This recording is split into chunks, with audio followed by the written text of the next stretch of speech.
Coucou les amis, bienvenue à tous, c'est Alexandre de la chaîne YouTube Alexandre Mosrup Oracle et Divination. Je suis très heureux de vous retrouver aujourd'hui pour un nouveau tirage, un nouveau message d'amour de vos défunts. Donc dans cette vidéo, nous allons nous connecter au monde spirituel et essayer d'obtenir des messages qui vous concernent, qui vous parlent. Ces messages sont toujours bienveillants, ils sont toujours sur la positivité, car la communication avec nos défunts, ce que j'aime appeler nos chers étoilés, est une expérience qui est vraiment positive. Elle nous permet déjà de savoir que tout ne s'arrête pas avec la mort et qu'il y a une vie après cette transition. On quitte cette enveloppe corporelle, mais l'âme elle-même reste éternelle et elle reste toujours vivant et elle perdure au-delà du temps. Donc si vous aimez ce style de vidéo, je vous inviterai bien sûr à vous abonner à la chaîne, cliquez sur le bouton pour vous abonner et activer les notifications qui vous permettront de savoir quand une nouvelle vidéo est mise en ligne. D'accord? Je sens qu'il y a pas mal de messages qui vont arriver, je sens déjà quelques présences. Et avant de commencer à tirer les cartes, les défunts veulent vous parler un petit peu de le fait qu'ils sont au courant. La plupart des défunts, quand ils sont en fin de vie, surtout quand c'est une mort qui est naturelle, hein, parce qu'on a différentes façons de décéder. Nous avons les accidents, nous avons les morts violentes, nous avons aussi les morts naturelles qui, on va en fin de vie par rapport à la vieillesse. Certains par la maladie, d'autres tout simplement parce que le moment est arrivé pour partir. Et la plupart du temps, une semaine avant, on va dire 10 jours avant le départ de cette personne, elle est consciente qu'elle va faire une transition. Elle est consciente qu'elle va rejoindre la lumière. Elle est consciente qu'il y a des gens qui sont à côté d'elle, qui sont venus, parce que les âmes ne partent pas tout seuls de l'autre côté. Ils sont accueillis par les autres personnes, défunts de la famille. Donc, si par exemple, c'est une épouse qui décède, normalement, c'est l'époux qui vient la chercher. Si elle a au ciel des enfants qu'elle aurait perdus étant jeune, des enfants qui ne sont pas nés sur terre, on va dire qu'elle a une fausse couche ou quelque chose comme ça, ces âmes-là viennent l'accompagner. J'ai même vu des animaux qui venaient accompagner, qui venaient recueillir l'âme de cette personne. Et donc la personne, elle est consciente qu'elle va vers une transition. Et mais malheureusement, elle n'arrive pas à le dire. Elle le fait comprendre. Vous allez peut-être voir que 10 jours avant, une semaine avant, cette personne va vous parler du bon vieux temps. Elle va vous dire qu'elle a rêvé de telle ou telle personne décédée de la famille. Elle a vu peut-être dans un coin de la pièce une personne qui est décédée, qui n'est pas là, mais qu'elle voit. Il y a aussi le fait qu'elle veut partager les bijoux, les effets personnels, les souvenirs qu'elle vous dit, tel document se trouve dans tel endroit, telle clé est mise à tel endroit, tel livre contient tel document. Donc toutes ces petites confidences et ces personnes-là vont toujours regarder l'heure, elles vont toujours vous demander quelle heure est-il, est-ce qu'il fait nuit, est-ce qu'il fait jour, est-ce qu'on est à cette date et tout ça, il y a une ambiance particulière. Moi, je rencontre beaucoup des personnes qui travaillent dans les EHPAD, qui sont infirmiers et tout ça, euh, qui constatent cette atmosphère qui entoure, cette sérénité des fois qui entoure le décès d'une personne avant que ça arrive. Ils pressentent déjà. Des fois, les médecins vous disent, ramenez votre famille chez vous, donnez-lui à manger ce qu'elle veut, donnez-lui à manger ce qu'elle veut boire, parce qu'ils le sentent, ils le savent déjà, mais ils ne vous le disent pas. Ça ne sert à rien de vous traumatiser. Ils veulent que vous profitiez, des derniers moments au maximum. Donc, beaucoup de personnes décèdent dans la sérénité. Ils se laissent aller, les âmes viennent les accueillir, ils s'en vont. D'autres personnes qui luttent contre la mort sont des personnes parce que juste au moment où on va partir, entre guillemets, on voit défiler notre vie. On voit les bons moments, les mauvais moments, mais aussi les moments qu'on a loupés, les moments qu'on a gaspillés. Et beaucoup de personnes sont dans le regret. Et à ce moment-là, ils veulent avoir une échéance et ils se débattent et ils ne veulent plus, lâcher prise. Donc, Des fois, ça arrive. Et c'est bien d'honorer l'âme d'une personne après son décès par des prières. On allume aussi des bougies pour rendre hommage à sa lumière, pour rendre hommage à, comment dire, à cette personne. Et on fait célébrer des messes, on fait toutes sortes de rituels et de prières et de bonnes ondes pour accompagner l'âme. Mais ce qu'il ne faut pas oublier, pour vous qui priez pour les défunts, priez aussi pour les personnes qui sont vivantes, parce que c'est toujours plus difficile pour les personnes qui restent. Une personne qui a perdu un parent reste dans le deuil pendant un long moment et a besoin de soutien et de prière. Donc ne pensez pas qu'aux personnes qui partent, parce que eux, ils vont aller dans la lumière, dans le bien-être. Ça, je peux vous le rassurer. Peu importe de la façon qu'ils sont partis, mais ce sont les personnes qui restent, qui sont dans la douleur et ils ont besoin de prière. Donc aujourd'hui, cette bougie qui brûle va être pour toutes les personnes qui auraient perdu récemment, qui ont été traumatisées par le départ peut-être brusque ou sinon imprévu d'une personne de leur entourage, de leur famille. D'accord? Donc voyons voir si vous vous reconnaissez à travers ce que je vous expliquais là, c'est qu'il y a une raison. C'est que les défunts voulaient vous faire comprendre certaines choses. D'accord? Donc maintenant, on va faire un petit tirage parce qu'il y a des messages qui vont arriver. Et on va voir un petit peu ce qu'il en est. Alors, je vais prendre des cartes de mon oracle. Message d'amour des défunts. C'est un jeu que j'ai créé justement pour faciliter cet échange entre le spirituel et le matériel. Et j'ai deux pierres ici. Donc, l'améthyste pour cette carte-là, la carte numéro 1, et le quartz rose pour la carte numéro 2. Vous pouvez faire pause sur la vidéo, vous pouvez méditer sur ces cartes-là, vous pouvez penser à un défunt, vous pouvez penser à un souvenir, vous pouvez penser à ce que vous avez envie de penser, entre guillemets, et faire un choix. D'accord? Surtout prenez ce qui résonne avec vous, ne forcez pas l'interprétation. C'est un tirage qui est général et comme je le dis toujours, je n'invoque pas les défunts, c'est eux qui viennent vers moi. C'est pour ça que je ne propose pas de consultation en privé pour la consultation des défunts. Pour autre chose, oui, si vous voulez savoir des choses sur votre vie, sur votre évolution spirituelle, mais venir me voir et dire que vous voulez contacter X ou Y personne, malheureusement, je ne propose pas ce genre de service. D'accord? Donc, concentrez-vous et on commence tout de suite avec les personnes qui ont choisi l'améthyste. On va déplacer le quartz rose à côté et nous avons merci pour tout. C'est une carte que j'aime beaucoup. Sur cette illustration, vous voyez quelqu'un qui était en fauteuil roulant, qui se lève et qui part dans la lumière.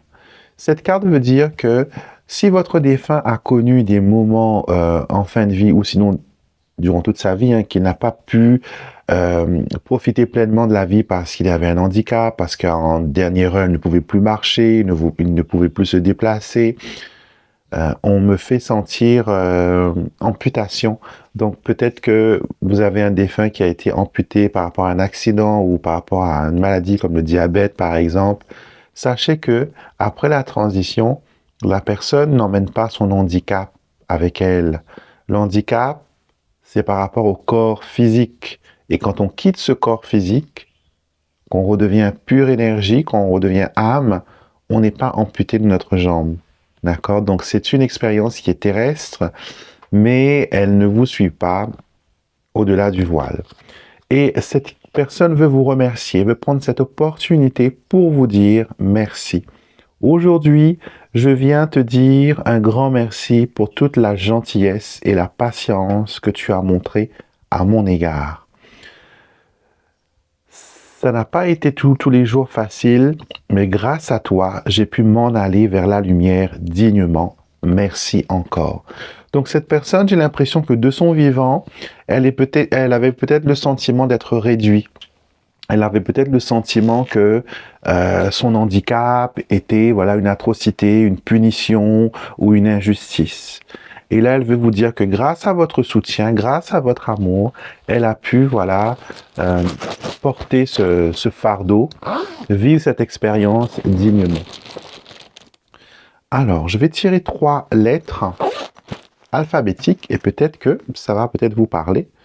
Alors, j'ai un R et j'ai un A et j'ai une pièce blanche. Donc, alors, si les initiales RA ou AR vous parlent, donc ce message peut venir de cette personne-là. Elle peut aussi venir d'une personne, peut-être pour vous, hein, vous avez peut-être ces initiales-là, RA, et le chiffre 1 et le chiffre 0, le 10 ou le 10e mois ou octobre, pourrait être un message complémentaire par rapport à cela. D'accord? Donc, on vous remercie pour toute votre gentillesse, pour tout votre amour et pour tout votre soutien. Et vous avez été un ange de patience, c'est ce qu'on me fait entendre. Vous avez été un ange de patience et on vous remercie par rapport à ça. Et cette personne vous a peut-être laissé un bijou, un objet que vous ne portez plus ou que peut-être qu'il faut réparer mais que vous avez laissé dans une boîte de peur que voilà, elle se perd. Peut-être que le fermoir de la chaîne tombe à chaque fois. On me dit fermoir taqué. Donc peut-être qu'il vous faudrait réparer ce petit bijou et le reporter encore. On me montre que c'est un talisman d'amour, que c'est un bijou qui pourrait voilà, symboliser la présence de votre défunt à vos côtés. D'accord? Et peut-être qu'il y a un cœur et un initial. Peut-être que vous avez un cœur avec un initial dedans, un R ou un A ou un S ou quelque chose comme ça. C'est ce qu'on me montre là maintenant. On vous dit, voilà, un bijou est le souvenir éternel de notre chair. Donc, les bijoux vont rester éternellement, ça passe de génération en génération, elles ne vont jamais vraiment être détruits. Ils vont nous survivre et elles vont porter aussi des messages, au fait, des témoignages d'amour et d'histoire. Et elles gardent aussi l'esprit de cette personne vivante, le souvenir de cet esprit de la personne vivante. Donc, si vous avez reçu un bijou de votre défunt, c'est un cadeau qu'il faut honorer, qu'il faut garder précieusement. Et si vous avez perdu un bijou de votre défunt, c'est des choses qui arrivent. D'accord? Il ne faut pas vous torturer. Ça ne veut pas dire que si vous avez perdu le bijou, que la connexion entre vous et votre défunt maintenant, c'est terminé. Non. Les bijoux sont un symbole, sont un lien, mais l'amour que vous partagez avec la personne, elle reste éternellement, peu importe l'objet, peu importe voilà ce qui vous a été donné. On nous montre aussi que il y a des gens autour de vous qui manquent d'empathie. Là, il y a un message personnel qui arrive pour vous. Il y a des gens autour de vous qui sont maladroits. Ce sont des gens qui sont peu compatissants et qui peuvent vous blesser par rapport à leurs paroles, par rapport à leur attitude. Et votre défunt veut vous dire de ne pas prendre ces choses-là à cœur, qu'il est temps pour toi de choisir le bien-être, la sérénité, et de te dire que l'opinion de cette personne n'a aucune valeur, car elle n'est pas mieux que toi, et la vie le prouve par rapport à ses expériences. Elle n'est pas mieux que toi, elle n'est pas plus aimée voilà, que toi. Donc, laisse tout ça de côté, concentre-toi sur toi, d'accord? Et montre envers toi-même de l'empathie. Le chagrin, comment dire, la compassion que tu pourrais avoir pour autrui est là pour toi d'abord. Parce que c'est toi qui dois être chéri, c'est toi qui dois être mis à la première place. Et je pense que votre défunt a été peut-être pendant un moment donné très égoïste. C'est une personne qui était assez nombriliste et elle veut vraiment que vous, pas que vous deveniez comme ça, mais que vous preniez un peu, voilà, de son caractère et que vous puissiez enfin, voilà, vivre pour vous, vivre une expérience épanouie et laisser les autres, voilà. Vous avez fait tout ce qu'il faut, vous êtes dans le droit chemin, vous êtes dans la lumière et c'est ça qui est important et vos défunts veillent sur vous. Avez-vous regardé récemment des photos? Avez-vous partagé un souvenir de votre défunt avec une personne proche de vous? Avez-vous raconté une anecdote drôle à votre enfant, votre petite fille, à un enfant de la famille concernant voilà une personne de la famille qui aurait peut-être les mêmes manières, qui aurait peut-être les mêmes... Est-ce que ce geste-là, gratter la tête, est un geste qui vous parle? Est-ce que votre défunt avait l'habitude de faire ça? Donc, mettez-moi tout en commentaire et partagez avec moi votre histoire, n'hésitez pas. D'accord? Améthyste, c'est tout pour vous. continuez à regarder la suite de la vidéo parce que peut-être que le quartz rose aussi aura un message qui vous parlera, qui sait. D'accord? Alors, voyons voir maintenant pour les personnes qui ont choisi le quartz rose. Alors, quartz rose. Quel est le message que l'on a? Je te demande pardon. Alors, c'est quelque chose que les gens ont beaucoup de mal à entendre. Quand je dis à quelqu'un, vous savez, vous voyez comment la flamme, elle vibre. Quand je dis à quelqu'un, vous savez, vous avez un défunt qui veut absolument vous demander pardon parce que, voilà, il y a eu des expériences, il y a eu des choses qui se sont passées et voilà, elle veut vous demander pardon. Et souvent, la personne me dit, oui, mais non, moi, je prends pas son pardon parce que c'est trop tard, c'est fait, c'est blessé. Maintenant, c'est trop facile de passer par une autre personne pour demander pardon. C'est bien son style, il n'est pas sincère. La première chose qu'il faut comprendre, c'est que quand on fait la transition du matériel vers le spirituel, on a cet examen de conscience où toute notre méchanceté qui appartient à notre corps humain et non à notre âme est restée dans le corps. D'accord? Et là, on se rend compte que on n'a pas du tout été la personne qu'on aurait dû être. On voit, voilà, un petit peu les fautes, les problèmes qu'on a pu causer. Et notre devoir de rattrapage, si on veut, voilà, aller bien dans la lumière et recommencer notre expérience de vie, on a besoin de purger, on a besoin de faire des choses pour se racheter. On a un petit peu, voilà, comme si on avait des heures d'intérêt général à effectuer. Et souvent, voilà, la première chose que la personne reconnaît, c'est qu'il a tort et qu'il a été odieux et qu'il veut vous demander pardon. Et ça, souvent, ce sont des gens qui, vraiment, dans leur vie de tous les jours, ne vont jamais dire pardon parce que c'est pas leur style. Pour eux, dire pardon, c'est s'abaisser, c'est montrer la faiblesse. Et là, ils veulent vous dire pardon. Et ce message dit, tu as fait tout ce que tu as pu pour me venir en aide. Rien n'aurait pu changer ma décision, car vivre cette vie devenait de plus en plus difficile. Je suis sincèrement désolé pour la peine que je t'ai causée, pardonne-moi. Donc peut-être que cette personne, elle s'est laissée partir, elle s'est laissée mourir, ou elle a décidé de mettre fin à ses jours. Vous savez, j'ai eu une discussion il y a pas très longtemps avec une personne proche de moi par rapport à la vie elle-même. Et je lui disais que pas tout le monde est fait pour vivre. Pas dans le sens méchant, hein. C'est que pour certaines personnes, vivre une vie, c'est au-dessus de leur force. D'accord? Comme par exemple, vous avez certaines personnes qui ont un travail, mais qui n'arrivent jamais à s'intégrer dans un milieu professionnel, qui n'arrivent jamais à trouver leur place, qui ont toujours un souci. Ils doivent toujours démissionner, ils doivent toujours s'en aller. Ils n'arrivent pas à s'intégrer. C'est difficile le monde du travail. Mais pour certaines personnes, ce n'est pas juste le travail, c'est tout. La famille, les liens, les responsabilités, la vie de tous les jours, les obligations, les efforts et tout ça. C'est pas facile de vivre, les amis, hein? Ce n'est pas facile de vivre, mais quand on a la volonté, quand on s'entraîne et quand on a, entre guillemets, été bien entouré, la chose devient un peu plus évidente.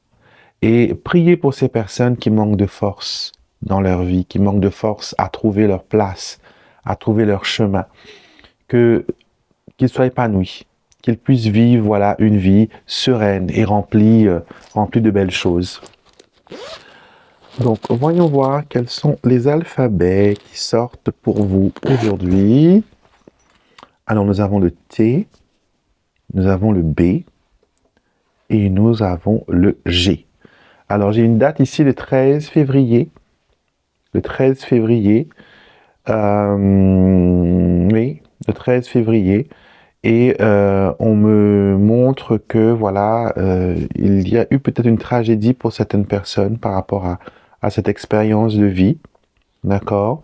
Et on me dit que il y a encore un travail de guérison qui doit être fait. Il y a un besoin de se détacher, de se libérer. D'accord? Donc, se pardonner à soi-même. De toute façon, il n'y aurait rien que vous auriez pu faire pour changer cette cette expérience, d'accord? Et encore une fois, on vous dit, c'était mon heure, je savais que j'étais attendu de l'autre côté du voile.